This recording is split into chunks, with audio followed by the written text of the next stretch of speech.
Hello, कैसे हो लोग लोग?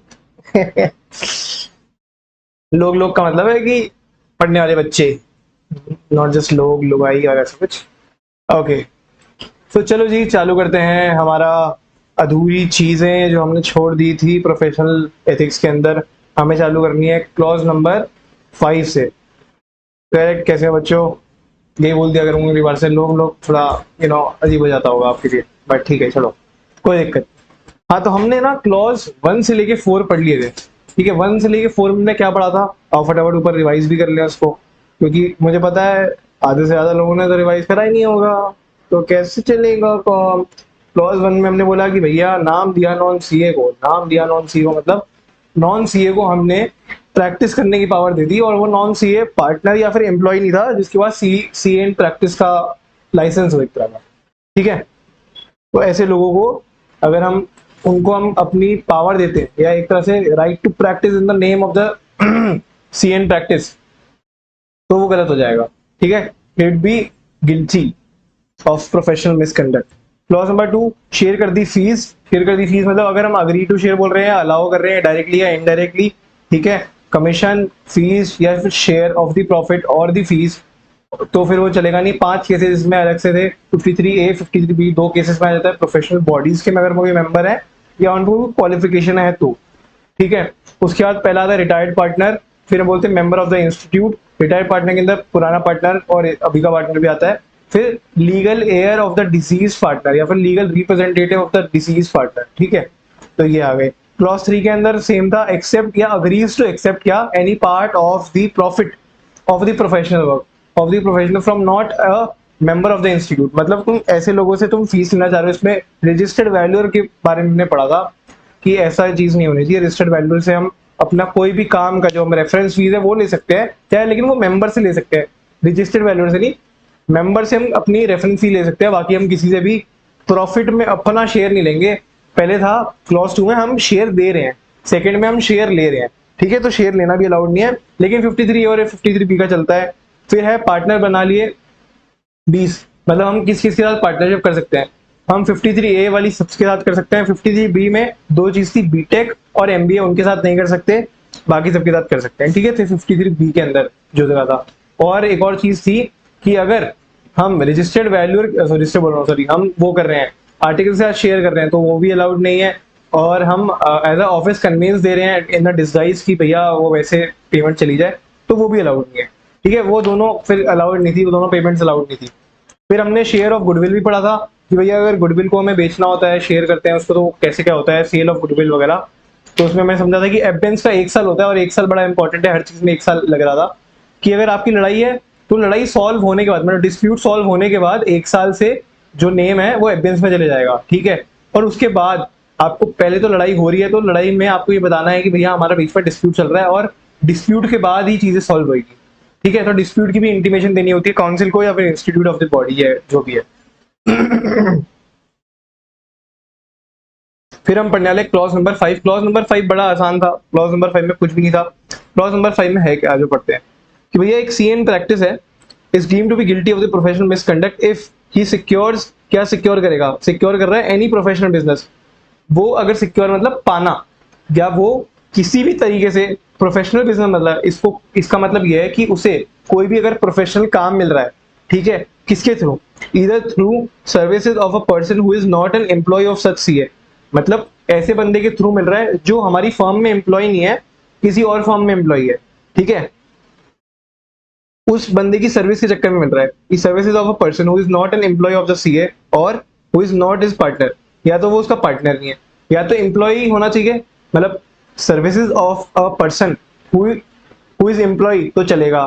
ठीक है, who is partner of such CA firm चलेगा, लेकिन अगर उनके अलावा हमें मिल रहा है या by any means which are not open for the CA, मतलब कोई और तरीके से मिल रहा है जो सीए के लिए ओपन नहीं है, जैसे रेफरल ओपन है, रेफर कर सकते हो तुम, रेफर से काम मिल जाएगा, कोई दिक्कत नहीं।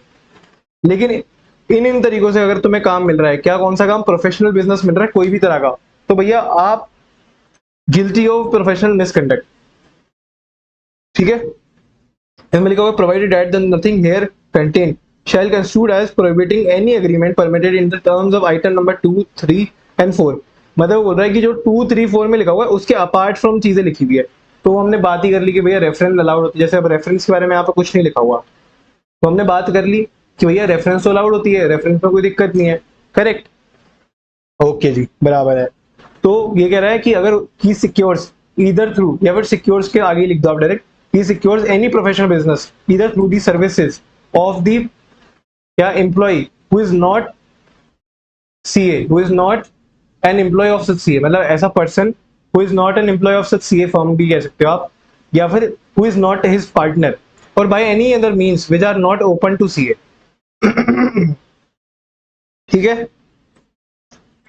मतलब मोटा मोटी समझ गए ना आप कि क्या बात हो रही है। यहाँ ये बात हो रही है कि उसको अगर कोई भी काम मिल रहा है ऐसी ऐसे बंदे से, ऐसा बंदा जिसकी सर्विसेज जो उसने दी है उसकी वजह से हमें काम मिल रहा है, लेकिन वो बंदा ना एम्प्लॉय नहीं है सीए का, ना ही वो बंदा पार्टनर है, और ऐसे काम भी नहीं होने चाहिए कि उसके जो चीजें रोक रखी है, जिन चीजों के बारे में मना कर रखा है ऊपर के क्लॉजेस ने, अगर उसके थ्रू उनको काम मिल रहा है तो वो भी गड़बड़ी है। ठीक है, उसमें भी कहीं ना कहीं इशू है। चलो जी, ये भी हो गया फिर हमारा। फिर हम पढ़ेंगे clause number 8 which is the hero section here. ये आज इंपॉर्टेंट है और इसी को मैं कवर करना है। क्लॉज 5 इतना इंपॉर्टेंट नहीं है अगर देखा जाए तो, आपने पढ़ लिया ठीक है, वेरी गुड, कुछ क्वेश्चन आ गए तो आ गए, वरना आज का जो मेन मुद्दा है वो क्लॉज 8 का है, और क्लॉज 8 जैसे ही खत्म होएगा हम ये वीडियो को भी समाप्त कर देंगे। अगली बार से नई वीडियो में हम क्लॉज 9 और 6 पढ़ेंगे, ये दोनों बड़े इंपॉर्टेंट है आगे भी। चलो, क्लॉज 8 को याद करने का बेस्ट तरीका ये है कि 8 का मतलब है कम्युनिकेट, 8 का मतलब है कम्युनिकेट, 8 से लेके कम्युनिकेट, 8 मींस कम्युनिकेट। अब कम्युनिकेट किससे, किससे हमें कम्युनिकेशन करनी है, ऐसे बंदे से या ऐसे सीए से जो अभी अभी इस फर्म से निकाला गया है और उसकी पोजीशन हम ले रहे हैं। ठीक है, मतलब प्रीवियस ऑडिटर से हमें करना है कम्युनिकेट। 8 का मतलब है प्रीवियस ऑडिट से करना है कम्युनिकेट। तो a CA in practice, a CA in practice is deemed to be guilty of any professional misconduct if he accept करता है कोई भी position as a auditor previously held by another CA, ठीक है, without first communicating with him in writing। वो ये कह रहा है कि अगर CA in practice ने कोई भी ऐसी पोजीशन एक्सेप्ट करी as an auditor which was previously held by another CA, मतलब वो किसी और सीए के पास थी पोजीशन पर अब हमें मिल रही है, लेकिन हमने उससे बात करे बिना, बिना उसे कम्युनिकेट करे बिना हमने, वो भी कम्युनिकेट कैसे करना, राइटिंग के अंदर करना, भेजने होते हैं लेटर्स वगैरह, और हमने उसको एक्सेप्ट कर लिया, अगर एक्सेप्ट कर ली सच पोजीशन तो हम एक प्रोफेशनल मिसकंडक्ट के आ जाएंगे। ठीक है, अब बात ये हो रही है कि यार पोजीशन को एक्सेप्ट करना है एज ऑडिटर, ठीक है, समझ लो एक पोजीशन है, ठीक है, वहां पे पहले कोई ऑडिटर था, अब कुछ कारणवश वो ऑडिटर को हटा दिया, अब उसकी जगह मैं आ रहा हूँ, मैं एज अ नया ऑडिटर बन के आ रहा हूँ, तो मुझे ना पिछले वाले से कम्युनिकेट करनी है कि क्या कारण थे, कोई प्रॉब्लम तो नहीं थी, वो मेरा फर्ज है कम्युनिकेट करने का। अब कम्युनिकेट क्यों करना है, तो पहली चीज तो यार प्रोफेशनल कर्टेसी, आपका भाई बंधु है, हम ये मानते हैं कि भैया जो भी सीए जा रहा है वो हमारा मेंबर ऑफ द इंस्टीट्यूट है और वो एक तरह से हमारा भाई बंधु है, we are all one family. तो एक तो प्रोफेशनल कर्टेसी भी होती है कि आप किसी की जगह ले रहे हो तो एक बार उनसे पूछोगे, उनसे बात करोगे और उनसे अच्छे रिलेशन रखोगे, कोई बैड नोट पे कोई भी चीज खत्म ना हो। ठीक है, तो प्रोफेशनल कर्टेसी होती है। दूसरी कि जब हम कम्युनिकेट करेंगे ना, when communicating with a predecessor auditor या फिर अकाउंटेंट, प्रोफेशनल अकाउंटेंट, उससे क्या होता है, तीन चीजें होती है। पहली तो प्रोटेक्ट होते हैं इंटरेस्ट, उससे कोई भी जो इंटरेस्ट है ना वो प्रोटेक्ट किया जाता है, पब्लिक ट्रस्ट मेंटेन किया जाता है और इंडिपेंडेंस भी प्रोटेक्ट होती है।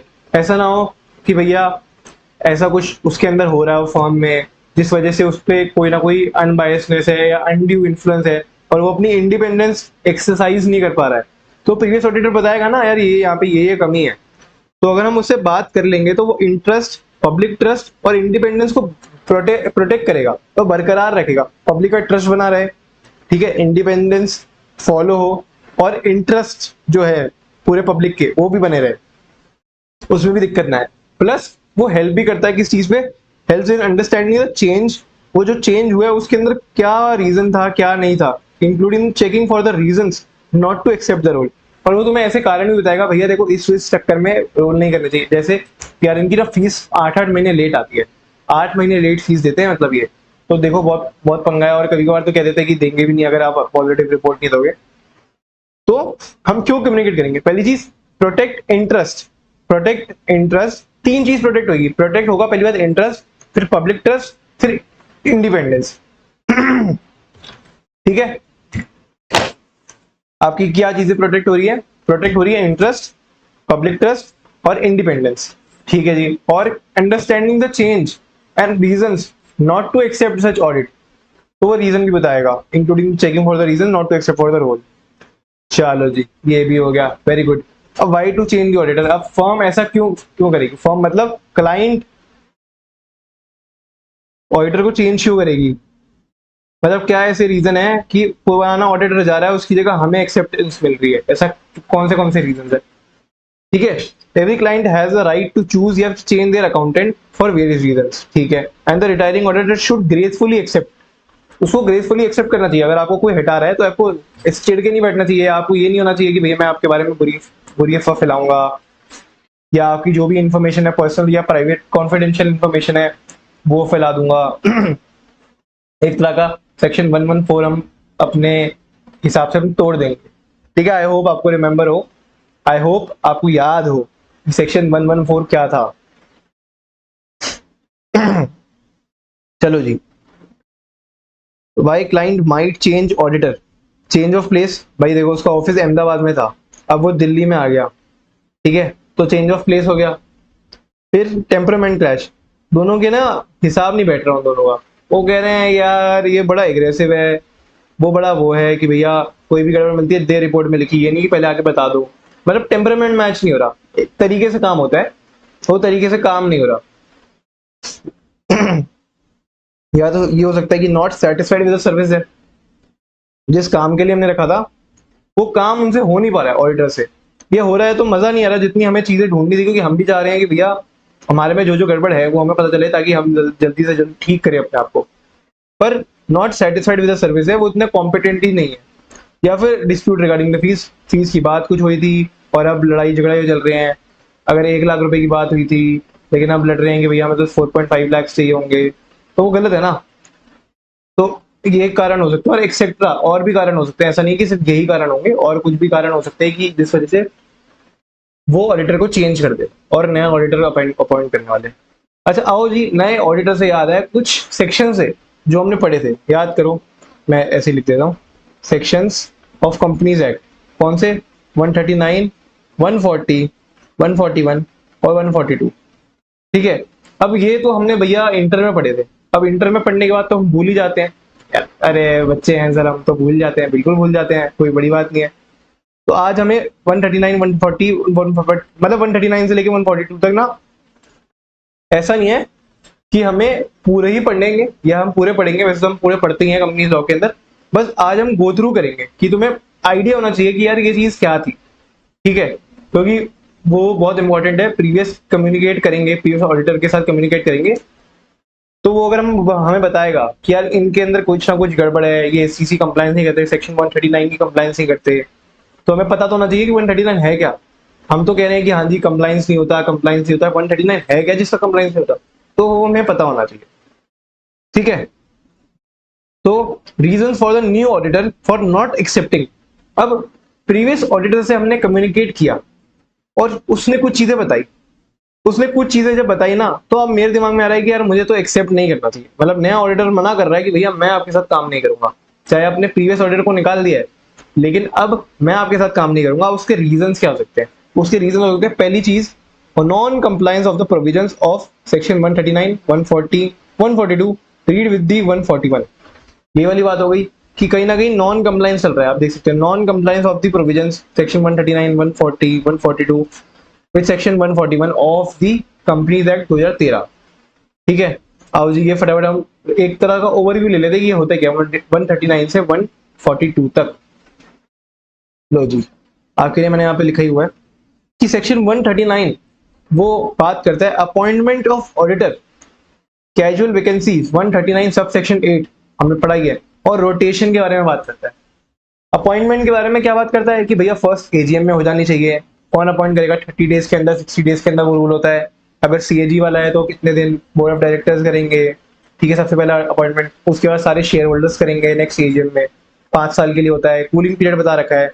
तो ये सब बातें ना 139 में कैजुअल वैकेंसीज के बारे में बात बता रखी है। फिर कैजुअल वैकेंसी के साथ उनके एक रिपोर्ट भी देनी होती है उनको।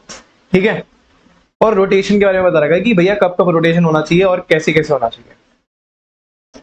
तो मोटा मोटी सेक्शन 139 आपके अपॉइंटमेंट की बात करता है और उसके रिलेटेड बाकी जो चीजें हैं उनके बारे में बात करता है। सेक्शन 140 बात कर रहा है रेजिग्नेशन और रिमूवल, कि रिजाइन कैसे किया, क्या प्रोसेस होता है, और रिमूवल क्यों हुआ, क्या एलिजिबल भी था, कहीं ऐसा तो नहीं कि बहुत बड़ा इशू करा और उस वजह से रिमूव कर लिया, ADT4, मतलब ये सब चीजें। ठीक है, सेक्शन 140 भी हो गया। फिर सेक्शन 141, सेक्शन 141 बहुत इंपॉर्टेंट है, वो बात करता है क्वालिफिकेशन एंड डिसक्वालिफिकेशन के लिए। आपने इसमें भी लिखा होगा ना, रेड विद सेक्शन 141। क्या पता भैया, ये तो वैसे हमारी रिस्पॉन्सिबिलिटी होती है, लेकिन क्या पता ऐसा हो कि हम ये काम करने के लिए क्वालिफाइड ही ना हो। क्या पता हमारे पे इसके पास शेयर्स हों, इस पे हम लोन वो करते हों, या फिर हमारे रिलेटिव के पास शेयर्स हों। वो पढ़ा था ना कि कुछ लिमिट होती है। ठीक है, डिसक्वालिफिकेशन और क्वालिफिकेशन के बारे में बात करता है सेक्शन 141। और सेक्शन 142 बात करता है फीस या फिर रेमुनरेशन के बारे में, कि रेमुनरेशन कैसे डिसाइड होगी, कब पे करी जाएगी, वो पूरा प्रोसेस जो उसके अंदर होगा। ठीक है, तो आई होप सेक्शन 139 से लेके 142 क्या होते हैं एक बेसिक आइडिया मिल गया होगा, क्योंकि हमें अभी अभी बेसिक आइडिया चाहिए, हमें ये समझ आना चाहिए कि किस बारे में बात हो रही है। तो या तो 139 से लेके 142 तक किसी में भी इन सेक्शंस में से किसी का भी अगर नॉन कंप्लायंस हो रहा है ना, तो उस वजह से हम ये बोलेंगे, और हमें बोलना ही चाहिए कि भैया हम एक्सेप्ट नहीं कर रहे ये एंगेजमेंट, क्योंकि इस वजह से इशू चल रहा है। फिर हम बोलेंगे non payment of the undisputed audit fees by the auditors other then in case of sick unit. वो बोल रहा है कि नॉन पेमेंट है किसी अनडिस्प्यूटेड, मतलब जिस पे डिस्प्यूट नहीं है, जिस पर लड़ाई नहीं है, उनको भी पता है कि पे करनी है और हमें भी पता है कि हमें मिलेगी, audit fees by the auditors other then in case of sick unit. अब सिक यूनिट क्या होता है? सिक यूनिट में माफी है इस चीज की। सिक यूनिट ये है क्या, unit registered for not less than 5 years, मतलब वो 5 साल पुराना नहीं होना चाहिए। अगर उसको 6 साल हो चुके हैं तो वो सिक यूनिट्स में नहीं आएगा। ठीक है, कोई भी ऐसा यूनिट, कोई भी ऐसी एंटिटी जिसको 6 साल से ऊपर हो गए हैं, वो सिक यूनिट को नहीं गिनेंगे। तो unit registered not less than 5 years, ठीक है, which has at the end of any financial year accumulated losses equal to या exceeding its entire net worth। अब बोल रहा है ऐसा unit registered for not less than 5 years, registered for not less than 5 years, ये समझ आ गया? ठीक है, which has at the end of any financial year accumulated losses equal to or exceeding its entire net worth। उसके पास losses ही इतना है कितना कि उसकी इंटायर जो नेटवर्थ है ना, वही नेगेटिव आ चुकी है। उसके बाद इतने लॉसेज हो रखे हैं, समझ रहे हो बात को, कि उसके पास इतने लॉसेज हैं कि उसकी जो नेटवर्थ है वही नेगेटिव में आ गई है। End of any financial year accumulated losses equal to और एक्सीडिंग इट्स इंटायर नेटवर्थ। अगर इक्वल टू है तो भी चलेगा और नेटवर्थ से ज्यादा है तो भी चलेगा। करेक्ट, मतलब दोनों में हम गिनेंगे। ठीक है, तो फटाफट आओ रिवाइज करें कि अभी तक हमने क्या पढ़ा। हमने ऊपर क्या पढ़ा? सबसे पहली चीज हमने ये पढ़ा कि भाई सबसेक्शन 8 किस बारे में बात, सबसेक्शन बोलो क्लॉज 8 किस बारे में बात करता है, कम्युनिकेट करने के बारे में। किससे? अगर हम एक्सेप्ट करते हैं आप पोजीशन या रोल, ठीक है, क्या जहां पे प्रीवियस ऑडिटर बैठता था, मतलब प्रीवियस सीए बैठता था, without communicating with him in writing, तो हम एक प्रोफेशनल मिसकंडक्ट में आ जाएंगे। ठीक है जी, क्यों करना चाहिए? पहली चीज तो प्रोफेशनल कर्टेसी होती है, दूसरी चीज उससे कुछ चीजें प्रोटेक्ट होगी, क्या? इंटरेस्ट, पब्लिक ट्रस्ट और इंडिपेंडेंस, और हमें अंडरस्टैंडिंग मिलेगी regarding the change including the reasons for not to accept such role. ये हो गया। फिर हमने बोला क्यों चेंज होता है, उसके हमने रीजन पढ़ लिया कि टेम्परामेंट मैच नहीं हो रहा था, सेटिस्फाइड नहीं थे काम से, फीस की गड़बड़, या फिर सबसे पहली चीज चेंज ऑफ प्लेस। चलो कोई दिक्कत नहीं। फिर हमने सेक्शन 139, 140, 141, 142 के बारे में ओवरऑल बातें समझी क्या था, और अगर उनकी किसी भी नॉन कंप्लायंस है तो गड़बड़ है। फिर हमने पढ़ा non payment of the undisputed fees. अगर वो सिक यूनिट है तो चलेगा, लेकिन अगर वो सिक यूनिट नहीं है और फिर भी नॉन पेमेंट हो रही है तो हम बोलेंगे कि नहीं नहीं नहीं, हम एक्सेप्ट नहीं कर रहे क्योंकि आप नॉन पेमेंट नहीं कर रहे। फिर हमने नीचे भी लिखा हुआ है an auditor who accepts the audit would be guilty of professional misconduct. अगर वो इन दोनों केसेस में मान लेगा तो, ठीक है, अनडिस्प्यूटेड। अगर डिस्प्यूटेड है और डिस्प्यूटेड पे उसने एक्सेप्ट कर लिया तो चलेगा, फिर तो कोई दिक्कत नहीं है, लेकिन अनडिस्प्यूटेड पे उसने एक्सेप्ट कर लिया तो वो प्रोफेशनल मिसकंडक्ट के अंदर आ जाएगा। ठीक है, फिर issuance of a qualified report, अगर क्वालिफाइड रिपोर्ट दी थी सीएनए, कौन, प्रीवियस सीएनए जिससे हम कम्युनिकेट करना चाह रहे हैं, मतलब उसने गलतियां ढूंढ दी और उसको बोल दिया आप रहने दो, आप हमारे ऑडिटर मत बनाओ। Issuing of a qualified report, a previous auditor stance seems unjustified, अगर वो क्वालिफाइड रिपोर्ट हमें लग रही है अनजस्टिफाइड, मतलब यार इसके अंदर तो क्वालिफाइड तो नहीं जाना चाहिए था, ये तो सही है, सब चीज बराबर है, हमने भी तो ऑडिट करके देखा, सब कुछ सही लग रहा है। अगर उनका बेसिस फॉर क्वालिफाइड ओपिनियन बहुत अनजस्टिफाइड है, ठीक है, पहली चीज तो ये। दूसरा, valid reasons existed for the qualified report, देखो अगर अगर ये चीज है तो हम तो एक्सेप्ट करेंगे ना, हम तो बोलेंगे कि यार ये तो सही नहीं है, लेकिन अगर वैलिड रीजन थे तो डिक्लाइन कर देंगे हम ऑडिट। अच्छा पहले क्या किया हमने, एक्सेप्ट कर लिया, क्योंकि यार हम कैसे पता लगाएंगे कि ये वैलिड रीजन है या नहीं, काम करने के बाद, ऑडिट प्रोसीजर लगाने के बाद। तो इसका मतलब जब हम इस बारे में बात करें ना, हम ऑलरेडी एक्सेप्ट कर लिए, एक्सेप्ट करने के बाद हमने देखा कि यार जो प्रीवियस ऑडिटर का जो जजमेंट थी ना वो सही नहीं थी, वो अनजस्टिफाइड थी, तो हम बोलेंगे चलो कोई दिक्कत नहीं, कोई दिक्कत नहीं, अब हम सही लिख रहे हैं। लेकिन अगर वैलिड रीजन थे फॉर द क्वालिफिकेशन, तो हम बोलेंगे भैया हम तो अब ऑडिट से हाथ धो रहे हैं, हम हट रहे हैं, हम डिक्लाइन कर रहे हैं ऑडिट को, और ये हेल्दी प्रैक्टिस है।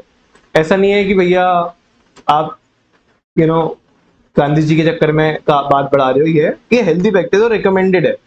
Replacing inconvenient auditors damages the audit professional reputation, मतलब ये कह रहे हैं कि अगर ऐसा हुआ, क्या चीज, कि जो ऑडिटर, समझ रहा, बात समझना अच्छे से, तो क्या कहना चाह रहा है, पहले एक्स ऑडिटर था और वो ऑडिट कर रहा था किसका, रिलायंस का, एग्जांपल लेते हैं रिलायंस का, रिलायंस का ऑडिट कर रहा था, एक्स ऑडिटर ने बोला कि नहीं नहीं मैं तो क्वालिफाइड ओपिनियन दूंगा, बहुत गड़बड़ दिख रही है मेरे को इसके अंदर, बोला गड़बड़ दिख रही है, ओहो, चलो एक काम करो, आप पहुंचो, आप घर पहुंचो, आपका यहाँ पे नहीं है, आपको ऑडिट से निकालते हैं हम, आपको ऑडिट करना नहीं, हम नया ऑडिटर अपॉइंट करेंगे, आप क्वालिफाइड ओपिनियन डाल रहे थे ना, कोई बात नहीं। अब नया ऑडिटर आया, समझ आ गया रिलायंस वालों को कोई गड़बड़ तो है, तो ऑडिटर को यार थोड़ा बहुत तो ये ना समझ जाना पड़ेगा कि भाई आप नेगेटिव मत लिखना, सही सही लिखना। तो अब उन्होंने क्या किया, बड़ी बड़ी गाड़ियों में उनको घुमाया, अच्छी तरह से रखा, खाना वाना में कोई कमी नहीं रखी। अब जब नया ऑडिटर जो आया है उसको भी पता चलेगा कि हाँ यार गड़बड़ तो है, ठीक है, वैलिड रीजन था, जो पुराना वाला ऑडिटर बोल रहा था ना कि हाँ क्वालिफाइड ओपिनियन दे दूंगा, वो वैलिड रीजन तो थे, लेकिन ऑडिटर को ना ये भी समझ होती है कि वो चीजों को दिखाना है या छुपाना है। अब क्या हुआ, वो लेके गया बात, कम्युनिकेट करने गया मैनेजमेंट और टीसीडब्ल्यूजी को, टीसीडब्ल्यू ने थोड़ी बहुत बातचीत कर ली, सेटिंग कर ली। अब उसने क्वालिफाइड ओपिनियन देने की जगह अपना क्लीन अनमॉडिफाइड ओपिनियन, जो बोलते हैं क्लीन ओपिनियन, दे दिया। तो ये बोल रहा है कि रिप्लेसिंग इनकन्वीनियंट ऑडिटर, मतलब ऐसे ऑडिटर जो ज्यादा बहसबाजी करते हैं, अगर उनको हम रिप्लेस कर दे रहे हैं, कि समझ लो ऑडिटर का काम है ना यार गलती ढूंढना और काम, मतलब ये सब चीजें करना, तो वो बोल रहे हैं कि क्लाइंट को बड़ा वो लगेगा कि जो भी मेरे काम में गलती ढूंढेगा हम उसको हटा देंगे, ठीक है। वैसे ये बहुत बड़ा रेड फ्लैग होता है, अगर कहीं भी ऑडिटर कोई भी फर्म को छोड़ के जाता है ना, कोई भी क्लाइंट को छोड़ के जाता है, तो बहुत बड़ा रेड फ्लैग होता है वो, जब भी हम ये सब देखते हैं फाइनेंशियल स्टेटमेंट्स वगैरह। बट वो ये कह रहा है कि रिप्लेसिंग करना इन द नेम ऑफ क्या, कि उनका काम सही नहीं था और ये सब, तो उससे क्या होता है, सीए के ना प्रोफेशन पे धब्बा लगता है।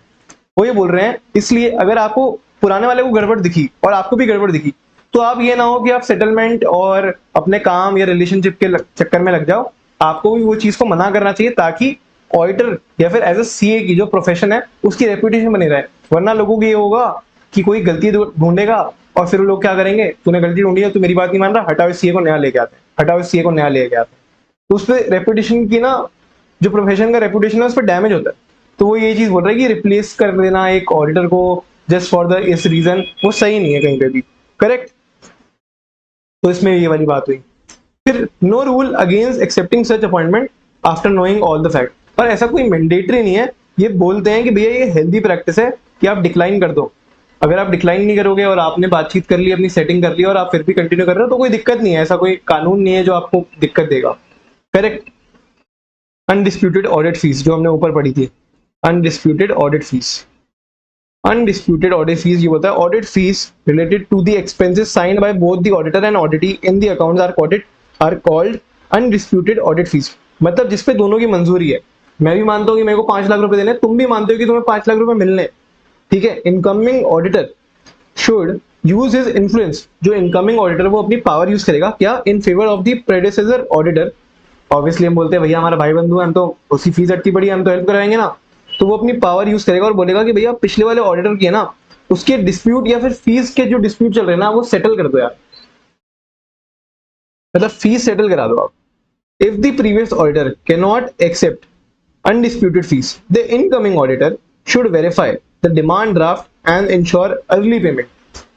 अगर ये चीज हो रही है कि इनकमिंग ऑडिटर उसको क्या बोलते हैं, मतलब पूरी प्रीवियस ऑडिटर है जो एक्सेप्ट नहीं कर सकता डिस्प्यूटेड फीस, ठीक है, बाय एनी मींस, कोई भी रीजन हो, तो इनकमिंग ऑडिटर को ये ध्यान रखना है कि भैया एक डिमांड ड्राफ्ट बनना चाहिए।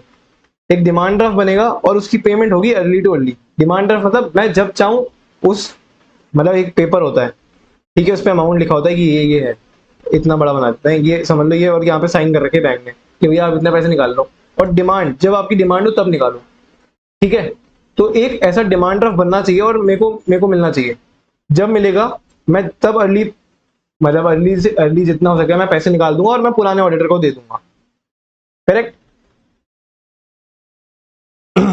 ठीक है, कोई दिक्कत नहीं, हमने समझ लिया कि भैया अगर नया ऑडिटर आएगा तो वो अपनी पावर यूज करेगा, uses influence to have the fees settles. अगर previous auditor can not accept such undisputed fees, तो वो क्या करेगा, एक डिमांड ड्राफ्ट का, ठीक है, वेरीफाई करेगा कि डिमांड ड्राफ्ट बना नहीं बना, और उसकी अर्ली टू अर्ली पेमेंट करवा देगा जितना हो सके।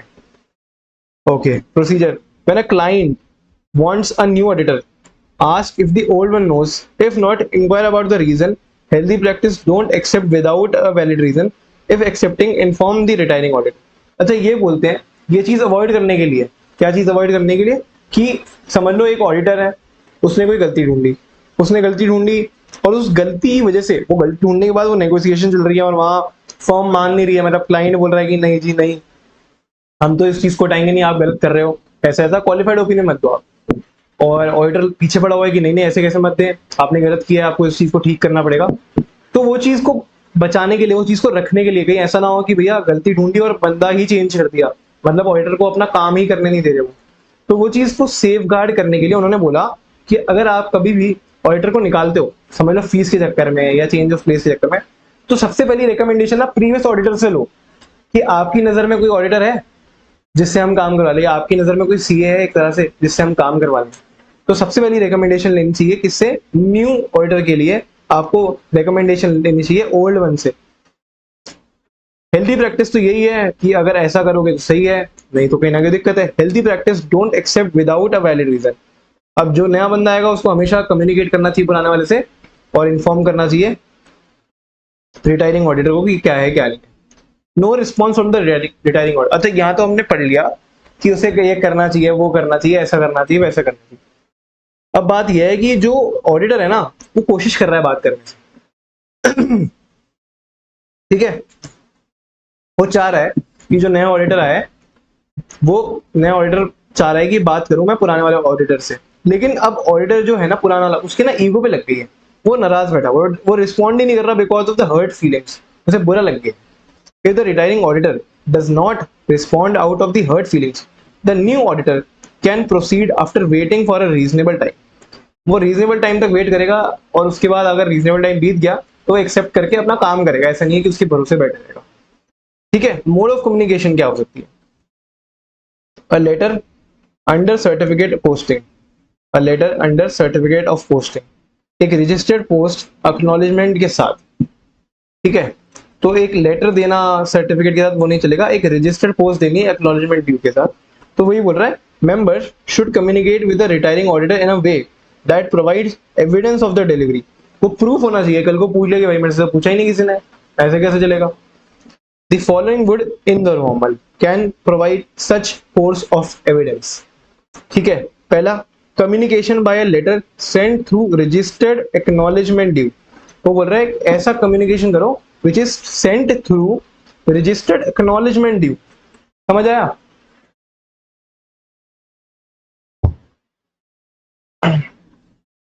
मतलब उसके अंदर आप जब भी कर रहे हो उसमें ना एक साइन होने चाहिए, किस चीज के, जैसे समझ लो आप रिसीविंग साइंस लेते हो ना एक तरह के, कि मैंने आपको अगर कोई चीज भेजनी है तो मैं उसको बोल रहा हूँ जब तक मत भेजो जब तक उस बंदे के ओटीपी ना आ जाए या साइन ना आ जाए एक तरह का।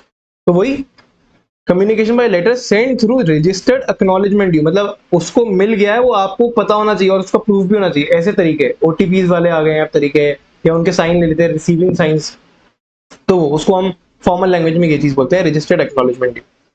Bye hand against return acknowledgement, वही by hand against the return acknowledgement, वही लिखवा लिया कि भैया लिख के दे दो, हमने रिसीव कर लिया, आपने रिसीव कर लिया। ऐसे एक्नॉलेजमेंट थ्रू आईसीआई रजिस्टर्ड या लास्ट नोन ईमेल, या तो मेलबाजी भी करी आपने कि आपने एक मेल भेज के रख दी कि भैया मैंने भिजवा दिया और इसका ये प्रूफ है, और अपनी साइड से आपने भेज दिया, अगर उसका रिस्पॉन्स नहीं आया तो कोई दिक्कत नहीं है।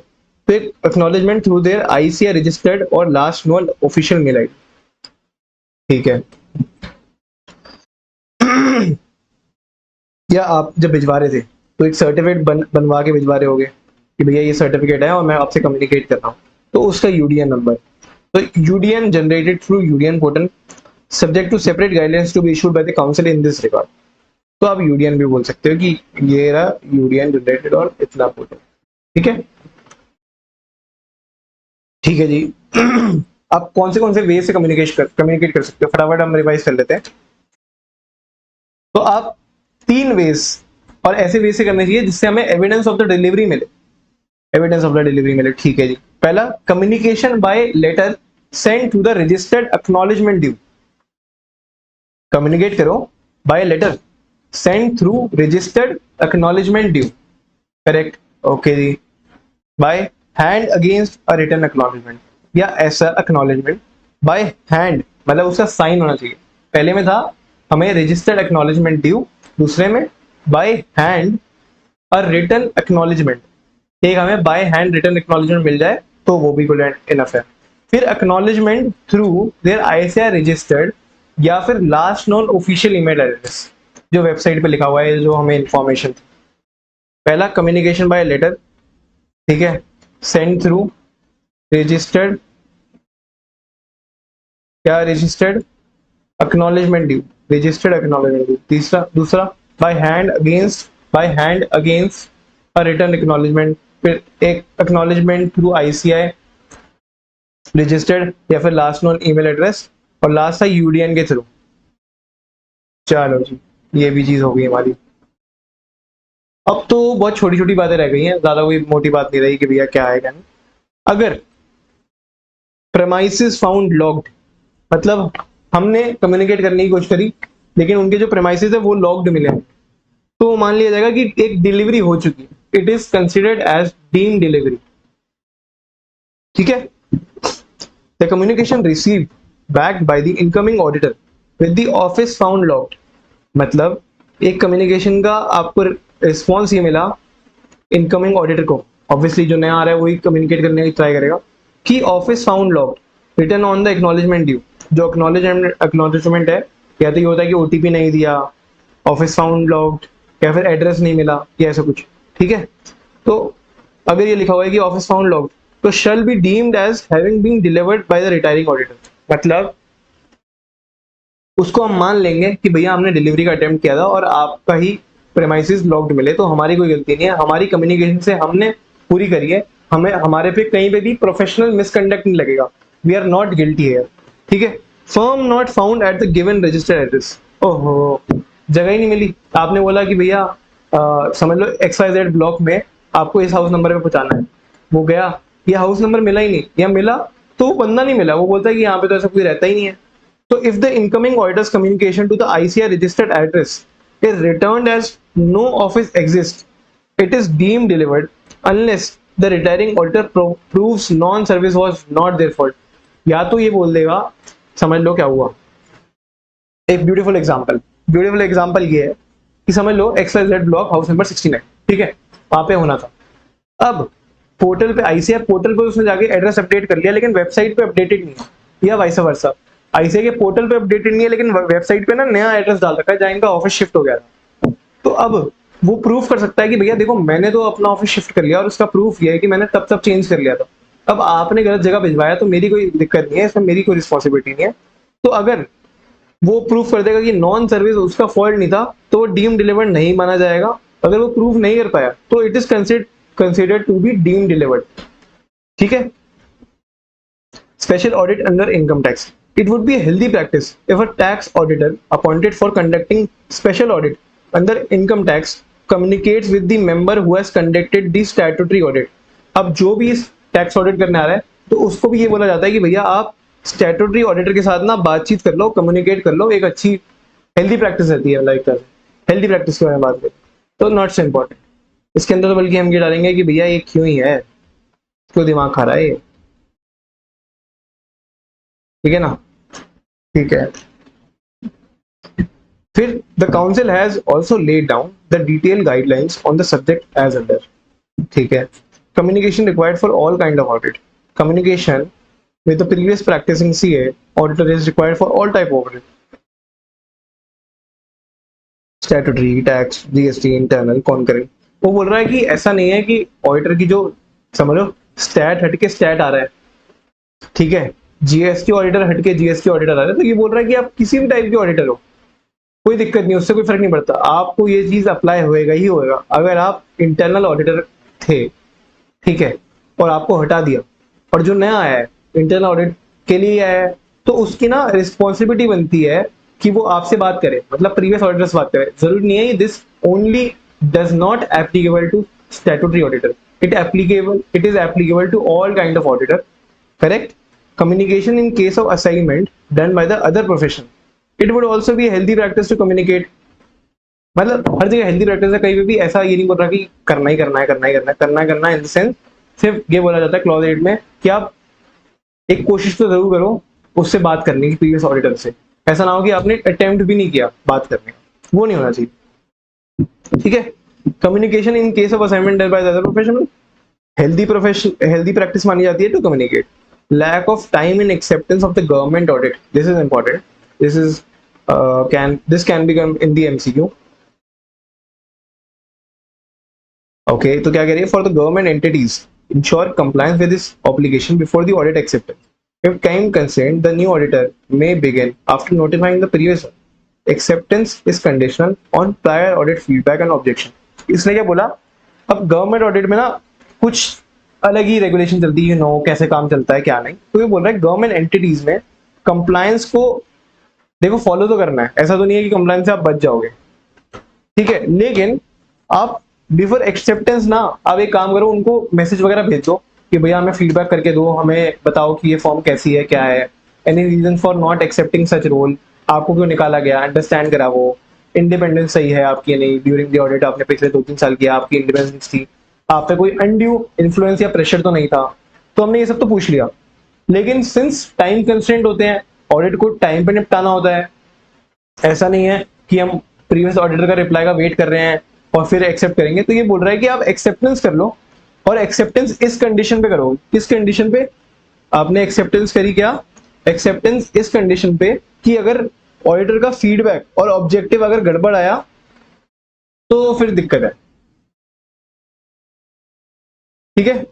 Acceptance is condition on prior auditor feedback and objectives, वो बीच में मुकर सकता है अगर ऑब्जेक्टिव्स और फीडबैक गड़बड़ दिखे कुछ ना कुछ, ठीक है। Joint auditor with earlier auditor, when the joint auditor is appointed to act jointly with an existing auditor, मतलब पुराने auditor, it is essential for the new auditor to communicate with the earlier auditor before accepting such appointment. वो क्या कह रहा है, अगर कोई joint auditor, when a new auditor is appointed to act jointly with the existing, एक नया auditor को अपॉइंट किया, ठीक है, पुराने मतलब एक पुराना वाला है और एक नया है XY, अब ये साथ में मिलके काम करेंगे, correct. It is essential for the new auditor to communicate with the earlier auditor, मतलब बोल रहा है कि समझ लो अगर X और Y है और Y नया आ रहा है, ठीक है, तो Y आने से पहले और एक्सेप्टेंस करने से पहले ना X से जरूर पूछ लेगा, भैया देखो ये है, आप तो पिछली बार भी कर रहे थे, आप तो बाकी साथ भी कर रहे हो, अब हम साथ में करने वाले हैं एज अ जॉइंट ऑडिटर, तो आप मेरे को ना थोड़ा बता दो कि क्या है क्या नहीं, और बस कम्युनिकेट करना है आपको, बेसिक चीजें पूछनी है एक्सेप्टेंस के लिए, ताकि आपका ऐसे 210 का क्राइटेरिया मीट हो जाए कि हम ऐसे भी कहीं पे भी एक्सेप्टेंस ऑफ द टर्म्स ना करें कहीं पे, ठीक है। इसी के साथ हमारा क्लॉज नंबर 8 फिनिश होता है गाइस। 39 मिनट्स की वीडियो मैं देख पा रहा हूँ, तो आओ फटाफट 1 मिनट लेते हैं और रिवाइज करते हैं फटाफट। क्या कह रहा था क्लॉज 8? क्लॉज 8 सबसे पहले बात करता है किस चीज की, कि भैया आपने कोई भी ऐसी पोजीशन एक्सेप्ट करी as a auditor which is previously held by another auditor, ठीक है, विदाउट फर्स्ट कम्युनिकेटिंग विद किस पे, with the previous auditor in writing. पहली चीज ये क्यों हो सकता है, एक प्रोफेशनल डिसेंसी है, प्रोफेशनल कर्टसी है, और हेल्प करता है प्रोटेक्ट करने में। तीन चीजें, इंटरेस्ट, पब्लिक ट्रस्ट और इंडिपेंडेंस, और helps to understand the change. और लास्ट ये था कि ऐसे रीजंस कि हमें रोल एक्सेप्ट करने चाहिए या नहीं चाहिए, वो चीज। फिर वाई चेंज करने में पढ़ लिया था, कुछ कारण हो सकते हैं। फिर सेक्शन 139 से 142 की अगर कंप्लायंस नहीं होगी तो हम एक्सेप्ट नहीं करेंगे। अगर इन सेक्शन की कंप्लायंस नहीं होती हम एक्सेप्टेंस नहीं करेंगे, सीधी बात। फिर हमने पढ़ा non payment of the undisputed fees, ठीक है, accept for the sick units. Sick units के बाद पढ़ा कि भैया 5 साल से ऊपर के यूनिट्स होने चाहिए और उनको इतना लॉस होना चाहिए कॉन्जिक्यूटिवली या फाइनेंशियल ईयर में इतना लॉस हो जाना चाहिए कि उसकी नेटवर्थ से ज्यादा लॉस है या नेटवर्थ के बराबर लॉस है। करेक्ट।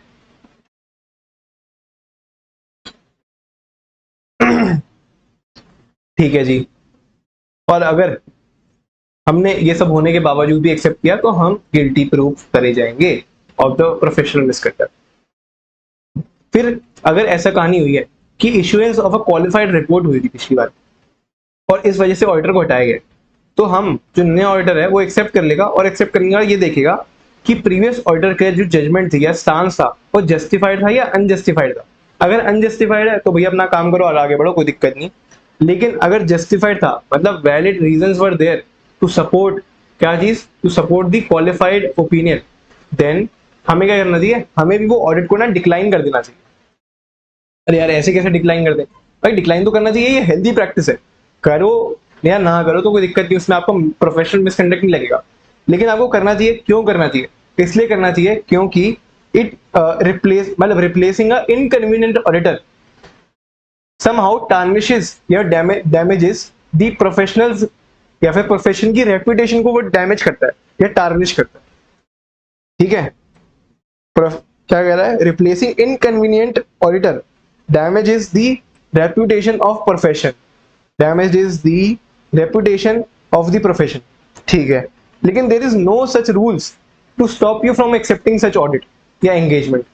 तो तुम्हें ऐसा कोई रोकने टोकने का कोई कानून नहीं बना रखा, आपकी मर्जी एक्सेप्ट करो, लेकिन वो कहा जाता है इन हेल्दी प्रैक्टिस आपको नहीं करना चाहिए। क्यों, वो मैंने पूरी बात बताई थी।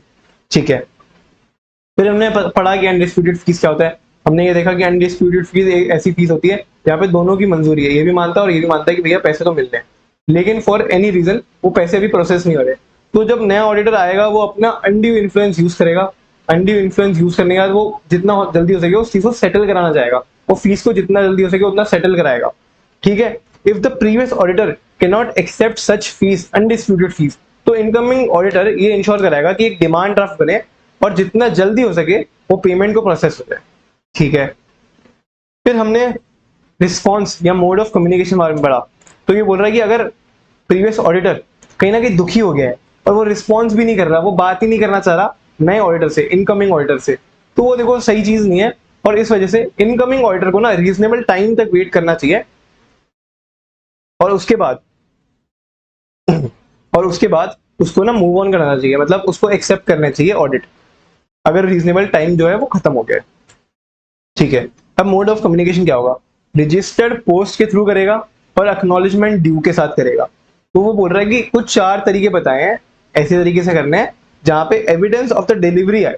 पहली चीज हमने ये बोला कि भाई कम्युनिकेशन बाय लेटर, ठीक है, send through a registered post, acknowledgement due, send through a registered post, मतलब जो रजिस्टर्ड होती है इंडियन पोस्ट वगैरह हो गई जिससे रिसीट मिलती है और सब कुछ है, रजिस्टर्ड है। ठीक है, registered post and acknowledgement due. दूसरा, एक बाय हैंड एक्नॉलेजमेंट मिल जाता तो by hand against the written acknowledgement.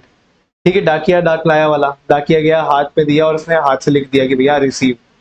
ठीक है, फिर acknowledgement through ICI registered mail address, या फिर हमें लास्ट नोन जो ऑफिशियल मेल एड्रेस था वो, उससे मेलबाजी चल रही है, मेल ट्रेनिंग, या फिर यूडीएन, आखिरी तो यूडीएन था। ठीक है जी, अब कुछ ऐसे केसेस जहां पे डीम डिलीवरी मानी जाएगी, मतलब हम मान लेंगे डिलीवरी हो गई है। कहां पे, अगर हमने एक्नॉलेजमेंट ड्यू करके भेजा और एक्नॉलेजमेंट में ये लिखाया कि ऑफिस प्रेमाइसिस लॉक्ड, मतलब वो कह रहा है कि जब डिलीवरी करने गया डिलीवरी पार्टनर तो उसको प्रेमाइसिस बंद मिले। ठीक है, अगर वो सीन हुआ ऐसा तो हम मान लेंगे डीम डिलीवरी है। दूसरा, अगर एड्रेस पता नहीं चला, लेकिन एड्रेस वाले में डीम डिलीवरी का एक कहीं ना कहीं ट्विस्ट आता है। वो ये चीज है कि अगर रिटायरिंग ऑडिटर या प्रीवियस ऑडिटर ये बोल दे, ये प्रूफ कर दे कि भैया नॉन डिलीवरी उसकी वजह से नहीं हुई है, उसकी इनकन्वीनियंस के चक्कर में नहीं हुई है, उसने तो अपना एड्रेस कहीं ना कहीं अपडेट करा हुआ था, आपने ही गलत एड्रेस में भिजवाया, तो उसको डीम डिलीवरी नहीं बोलेंगे। ठीक है। फिर हमने ये पढ़ा कि भैया ऐसा नहीं है कि ये स्टैट्यूटरी ऑडिटर के लिए अप्लाई हो रहा है, ये सारे ऑडिटर के लिए अप्लाई होता है। कहीं पे भी ऐसा हो रहा है, चाहे इंटरनल ऑडिटर हो, कॉन्करेंट ऑडिटर हो, टैक्स ऑडिटर हो, उसका फर्ज बनता है कि जब आप उसकी जगह किसी और की जगह पे आ रहे हो तो हमें आपको प्रीवियस ऑडिटर से हमें हमेशा बात करनी चाहिए, हमेशा पूछताछ करनी चाहिए। ठीक है। और एक और चीज, गवर्नमेंट ऑडिट्स में ना कभी कभार चीजें क्या होता है जल्दबाजी में हो जाती है। तो ये बोल रहा है कि गवर्नमेंट ऑडिट में आपको एक चीज होती है कि आप एक्सेप्ट कर सकते हो, क्या चीज, एंगेजमेंट, एक्सेप्ट कर लो एंगेजमेंट। पर कब? एक्सेप्टेंस से पहले ना आपको मतलब एक तरह का लेटर भेजना ही है, आपको कम्युनिकेशन करनी है ऑडिटर के थ्रू, लेकिन ऑडिटर का रिस्पॉन्ड आने का वेट नहीं करना, आप एक्सेप्ट कर लो। और इस कंडीशन पे करो कि अगर ऑडिटर का फीडबैक और ऑब्जेक्टिव जो है वो अगर नेगेटिव आया तो भैया मैं तो छोड़ दूंगा, और अगर पॉजिटिव आया तो मैं तो आपको साथ कंटिन्यू कर रहा हूं। मतलब such acceptance is conditional on the basis of the response of the previous auditor. Correct. ठीक है। और जॉइंट ऑडिटर की बात हुई कि अगर समझ लो ये दोनों हैं, ये पुराना है, अब समझ लो ये दोनों हैं, हाँ ऐसे ही लेके चलते हैं। ये जॉइंट ऑडिटर कर रहे थे, ये जॉइंट ऑडिट कर रहे थे किसी ना किसी फर्म का, अब ये वाला ऑडिटर को इन्होंने हटा दिया, ठीक है, और इसकी जगह अब ये आ रहा है नया। तो भैया इसको ना इससे बात करनी पड़ेगी, जो पुराना जॉइंट ऑडिटर है उससे बात करनी पड़ेगी, कम्युनिकेट करना पड़ेगा, और फिर जाके वो साथ में काम करेंगे। इसका मतलब ये जो क्या बोलते हैं, ये जो क्लॉज है वो कहीं ना कहीं जॉइंट ऑडिटर को भी लगता है, बेसिकली ये बताना चाह रहे थे। ओके जी, चलो जी, ये हो गया रिवाइज, डन एंड डस्टेड बढ़िया तरीके से। अब हमें आगे बढ़ना है क्लॉज नंबर 6, और क्लॉज नंबर 6 के बाद क्लॉज नंबर 9 है आई गेस, जो बहुत बड़ा है। क्लॉज नंबर 6 भी बहुत बड़ा है जितना मैं देख पा रहा हूँ, 2 पेज 3 पेज, अरे बाप रे, अरे दादा, अरे दादा, अरे दादा। अच्छा जी, तो मतलब क्लॉज नंबर 6 ही सबसे बड़ा है आई गेस। फिर उसके बाद क्लॉज नंबर 9 भी बहुत बड़ा है, 7 भी बहुत बड़ा है, जो कंप्लाइंस के बारे में बात करता है। 7 एडवर्टीजमेंट के बारे में बात करता है कि क्या एडवर्टीजमेंट होना चाहिए, क्या नहीं होना चाहिए। ठीक है। पर फिर छोटे छोटे हैं, 10 11 ये सब तो छोटे हैं आई गेस। चलो जी, कोई दिक्कत नहीं, बड़े इंपॉर्टेंट है पर ये छोटे हैं तो क्या हो गया, कोई दिक्कत नहीं। पर बीचों बीच में ऐसा नहीं है कि इस वीडियो के बाद क्लॉज नंबर 6 आएगा या 7 आएगा या कुछ भी आएगा, इसके बीच कुछ और वीडियो भी आ सकती है। अगर मैं चाहूंगा तो मैं SRS की डाल दूंगा, SRS 4400, या SRE की डाल दूंगा, SAE की डाल दूंगा। तो हम कुछ ना कुछ पढ़ते रहेंगे, क्योंकि प्रोफेशनल एथिक्स क्या है, जरूरी नहीं है कि एक फ्लो बनना चाहिए, क्योंकि उसमें दुनिया भर की कहानी लिखी हुई है। उसमें आपको ये बता रखा है कि आप जो ऑडिट करते हो उसकी रेगुलेशन क्या है, आपको किस दायरे में रहकर ऑडिट करनी है। ठीक है। तो ये क्लॉजेस तो चलते रहेंगे, ऐसा नहीं है कि हम पहले प्रोफेशनल एथिक्स खत्म करेंगे देन दूसरे पे बढ़ेंगे। तो साइमल्टेनियसली कुछ ना कुछ आता रहेगा, कुछ न्यू आता रहेगा, ताकि आपका दिमाग भी फ्रेश हो और वो एक लूप में ना फंस जाए। लेकिन क्लॉज 8 तक, क्लॉज 1 से लेके 5 और 8 तक रिवाइज करके रखना और अच्छे से तैयारी करके रखना। ठीक है। तो जी मिलते हैं हम अब नेक्स्ट वीडियो में। Till then keep learning, keep exploring and पढ़ते रहो, रिवाइज करते रहो। ठीक है, चलो मिलते हैं, बाय बाय।